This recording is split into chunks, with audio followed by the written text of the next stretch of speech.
Friends, आज के इस वीडियो में हम automatic power factor controller complete installation किस तरह किया जाता है।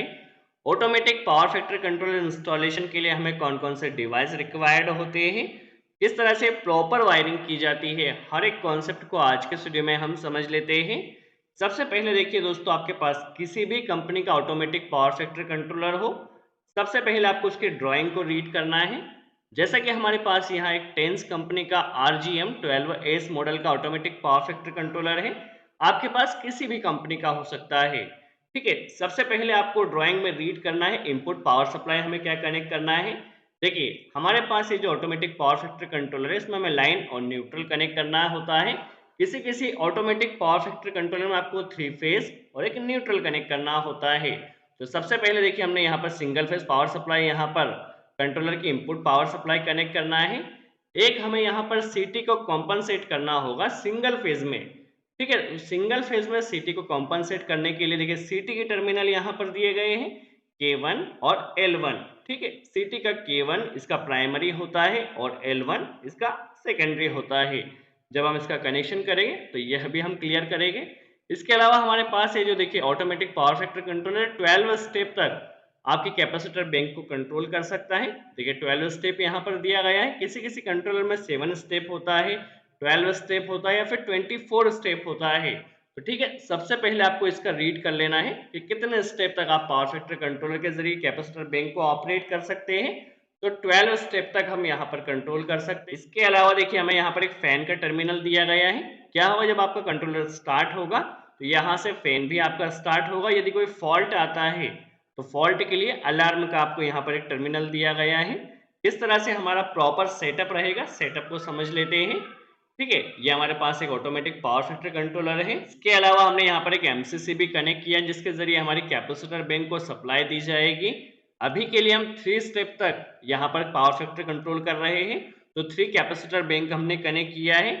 आप यहाँ पर 12 स्टेप तक कैपेसिटर बैंक कनेक्ट कर सकते हैं, बट अभी के लिए हम 3 स्टेप तक समझ रहे हैं। और कैपेसिटर बैंक के सप्लाई के लिए हमें यहाँ पर इंडिविजुअली MCB लगाना होती है। तो 3 MCB हमने यहाँ पर कनेक्ट किए हैं। और कैपेसिटर बैंक के सप्लाई के लिए हमने 3 कॉन्टेक्टर्स कनेक्ट किए हैं। आपके पास यदि और भी स्टेप हो तो इसी तरह से आप सेटअप को आगे बढ़ा लीजिए।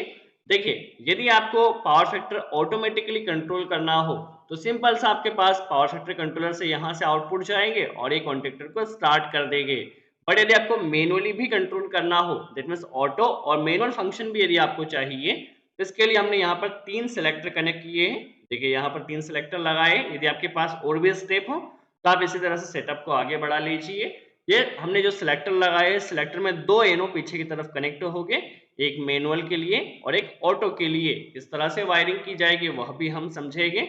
इसके अलावा हमने यहाँ पर देखिए इंडिकेटर्स कनेक्ट किए हैं। जो भी हमारी कैपेसिटर बैंक ऑपरेट होगी तो उसी के साथ हमारा इंडिकेटर भी ब्लिंक करना चाहिए, जिससे हमें इंडिकेशन मिले कि हमारी कौन सी कैपेसिटर बैंक ऑपरेट है। इसके लिए हमने यहाँ पर 3 इंडिकेटर लगाए हैं। यहाँ पर देखिए, हमने कंट्रोल MCB लगाया, जिसके जरिए हम कैपेसिटर बैंक का जो कंट्रोलर है, कंट्रोलर की पावर सप्लाई को ऑन या ऑफ कर सकते हैं। इसके अलावा हमने यहाँ पर एक CT लगाया है, जो कि हमें फेज को कॉम्पनसेट करने के लिए कनेक्ट करना होगा। तो सिर्फ एक ही फेज में CT लगाया जाएगा, आप किसी भी एक फेज में लगा सकते हैं। इसके अलावा इनपुट पावर सप्लाई की बात की जाए तो देखिए, यहाँ पर हमने RYB इस MCCB में कनेक्ट कर दिया है। और देखिए, हमने जो CT लगाया है वो R फेज में लगाया है। ठीक है, आपको इसका ध्यान रखना है। CT को हमने दैट मीन्स R फेज को कॉम्पनसेट करना है, तो CT को फर्स्ट फेज में लगाया है। यहाँ पर एक कूलिंग फैन लगाया है। जब हमारा कंट्रोलर स्टार्ट होगा तो कूलिंग फैन स्टार्ट होगा, इसके जरिए हमारे पैनल की कूलिंग होगी। आई होप आपको यहाँ पर सेटअप क्लियर है। अब हम समझ लेते हैं किस तरह से प्रॉपर वायरिंग की जाएगी। तो देखिए, MCCB से हमारे पास यहाँ पर RYB 3 फेज आएंगे, जिसे हमें देखिए यहाँ पर सिंपल सा तीनों जो हमारे पास का कैपेसिटर बैंक है, तीनों की MCB में देखिए यहाँ पर कनेक्ट हुआ है। MCB का आउटपुट कॉन्टेक्टर में जाएगा। कॉन्टेक्टर का जो आउटपुट रहेगा वो हमारे पास कैपेसिटर बैंक में आएगा। आई होप आपको यहाँ पर पावर वायरिंग क्लियर हुआ हो। पावर वायरिंग हमारी हो चुकी है। अब किस तरह से कंट्रोल वायरिंग की जाएगी समझ लेते हैं। तो कंट्रोल वायरिंग करने के लिए सबसे पहले हमें यहाँ पर MCB में जो कंट्रोल MCB है, यहाँ पर लाइन और न्यूट्रल कनेक्ट कर लेना है। देखिए, लाइन और न्यूट्रल हमारे पास कंट्रोल MCB में आ गया है। कंट्रोल MCB से लाइन और न्यूट्रल को हमने यहाँ पर जो हमारे पास पावर फैक्टर कंट्रोलर है, इसकी इनपुट पावर सप्लाई में लाइन और न्यूट्रल कनेक्ट कर देना है। ठीक है, अभी हमारे पास इनपुट पावर सप्लाई कनेक्ट हो गई है। अब हमें आर फेज को कॉम्पनसेट करना है। तो देखिए जो हमारे पास यहाँ पर सीटी है, सीटी का जो रेड वायर है, रेड वायर इसका प्राइमरी होता है और ब्लैक वायर इसका सेकेंडरी होता है। तो यहाँ पर देखिए सीटी के दो वायर हमें यहाँ पर K1 में यहाँ पर प्राइमरी को कनेक्ट कर देना है और सेकेंडरी में हमें L1 को कनेक्ट कर देना है। ठीक है, सीटी हमारी यहाँ पे कॉम्पनसेट हो गई है, सीटी का कनेक्शन हो गया है। अभी किस तरह से कैपेसिटर बैंक ऑपरेट होगी ऑटो एंड मैनुअल में, वो अभी हम समझ लेते हैं।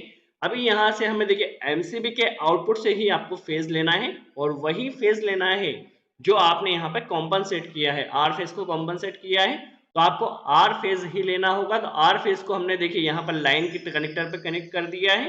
देखिए यहाँ पर 12 स्टेप तक जो लाइन जाएगी वो यहीं से जाएगी, यहाँ पे जो लाइन कनेक्ट की है यहाँ से 7 स्टेप तक जाएगी। यही फेज को यदि आप यहाँ कनेक्ट कर देंगे तो 8 से 12 स्टेप तक यहाँ पर हो जाएगी। यही लाइन वायर को यदि आप यहाँ पे फैन और अलार्म में कनेक्ट करते हैं तो यही फेज वायर आपका जाएगा। तो देखिए अभी हमने यहाँ पर भी लाइन वायर को कनेक्ट कर दिया जो कि फैन और अलार्म के लिए रहेगा। ठीक है, आपको ध्यान यह रखना है कि आपको वही फेज लेना है जिसे आपने कॉम्पनसेट किया है। हमने आर फेज को कॉम्पनसेट किया है तो आर फेज को सभी जगह हमने यहाँ कनेक्ट किया है। अभी सबसे पहले हम मैनुअली कनेक्शन समझ लेते हैं, सिलेक्टर के जरिए मैनुअली किस तरह से कनेक्शन किया जाएगा। मैनुअली कनेक्शन करने के लिए देखिए एमसीबी के आउटपुट से ही अभी हमने एक लाइन वायर को लेना है। ठीक है, इसी लाइन वायर को सिलेक्टर के फर्स्ट एनो में कनेक्ट किया। देखिए फर्स्ट सिलेक्टर के एनो में कनेक्ट किया है।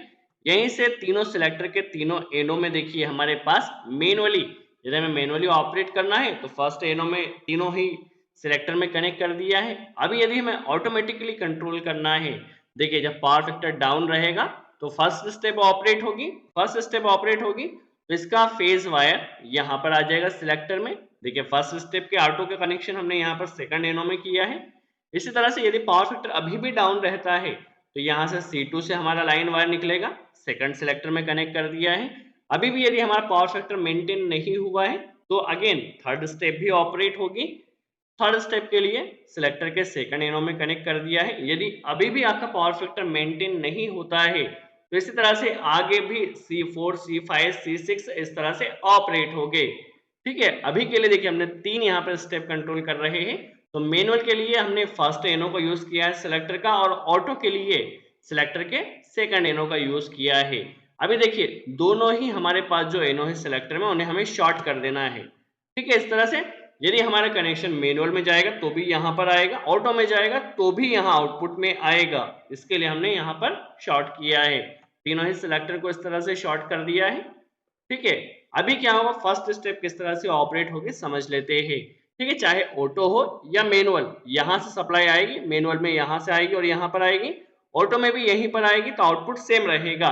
देखिए फर्स्ट सिलेक्टर का आउटपुट हमने लिया है और इसे फर्स्ट कॉन्टेक्टर की कॉइल A2 में कनेक्ट कर देना है। ठीक है, A2 में यह कनेक्ट हो गया है। फर्स्ट कॉन्टेक्टर में अभी लाइन वायर आया है।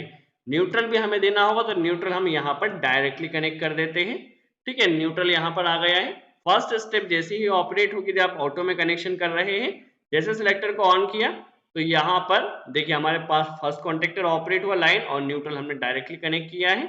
अभी हमें इंडिकेटर को भी ऑपरेट करना है तो इंडिकेटर में न्यूट्रल हम डायरेक्ट देंगे और यहीं से यदि कॉन्टेक्टर की कॉइल ऑपरेट होगी तो कॉन्टेक्टर की कॉइल के साथ ही हमारा इंडिकेटर भी ऑपरेट होगा। यदि कॉन्टेक्टर ऑपरेट होगा तो यहीं से इंडिकेटर से हमें यह इंडिकेशन मिलेगा कि फर्स्ट स्टेप हमारी ऑन है। इसी तरह से सेकंड स्टेप के लिए भी कनेक्शन कर लेते हैं। सेकंड सिलेक्टर के आउटपुट को हमने लिया है और इसे सेकंड कॉन्टेक्टर की कॉइल A2 में कनेक्ट कर दिया है। न्यूट्रल इसे भी हमने डायरेक्टली यहाँ पर कनेक्ट कर दिया है। ठीक है, इंडिकेटर में न्यूट्रल हमें डायरेक्टली देना होता है और यहीं से कॉन्टेक्टर की कॉइल से ही हमें आउटपुट लेकर, देखिए कॉन्टेक्टर की कॉइल से ही एक कनेक्टर लिया है और इसे इंडिकेटर में कनेक्ट कर दिया है। थर्ड स्टेप के लिए भी कनेक्शन सेम रहेगा। देखिए पहले हम न्यूट्रल की वायरिंग कर लेते हैं। यहीं से न्यूट्रल लिया है, इसे कॉन्टेक्टर में डायरेक्टली कनेक्ट कर दिया है और इसे ही इंडिकेटर में भी कनेक्ट कर दिया है। लाइन वायरिंग सेम रहेगी। देखिए सिलेक्टर ऑन हुआ तो सिलेक्टर के ऑन होने से हमारे पास third step, third contactor operate होगा और यहीं से इंडिकेटर की कॉइल में भी सप्लाई जाएगी। तो देखिए हमारी तीनों स्टेप यहाँ पर ऑन हो चुकी है। यदि आपके पास और भी कोई स्टेप हो 4, 5, 6 तो इसी तरह से आप कनेक्शन कर सकते हैं। इसी तरह से आप और सेलेक्टर कनेक्ट कर लीजिए और इंडिकेटर कनेक्ट कर कर आप आगे भी कनेक्शन कर सकते हैं। आई होप आपको यहाँ कॉन्सेप्ट क्लियर हुआ हो। अब जैसे ही आपका पावर फैक्टर कंट्रोलर ऑन होगा, यदि आपने इसमें फैन का कनेक्शन भी किया है, तो फैन के कनेक्शन के लिए न्यूट्रल हमें देखिए यहाँ पर डायरेक्टली कनेक्ट कर देना है। जो लाइन रहेगी ये फैन के टर्मिनल से आएगी और यहाँ पर हमारा फैन ऑपरेट होगा। यदि आपको अलार्म के लिए भी चाहिए तो अलार्म के लिए भी आप यहाँ पर कनेक्शन कर सकते हैं। आई होप आपको यहाँ पे कॉन्सेप्ट क्लियर हुआ हो, power factor controller complete installation किस तरह से किया जाता है। दोस्तों यदि इस वीडियो से आपने कुछ नई इन्फॉर्मेशन सीखी हो तो वीडियो को लाइक ज़रूर कीजिए। सो आज के लिए इतना ही। Thanks friends.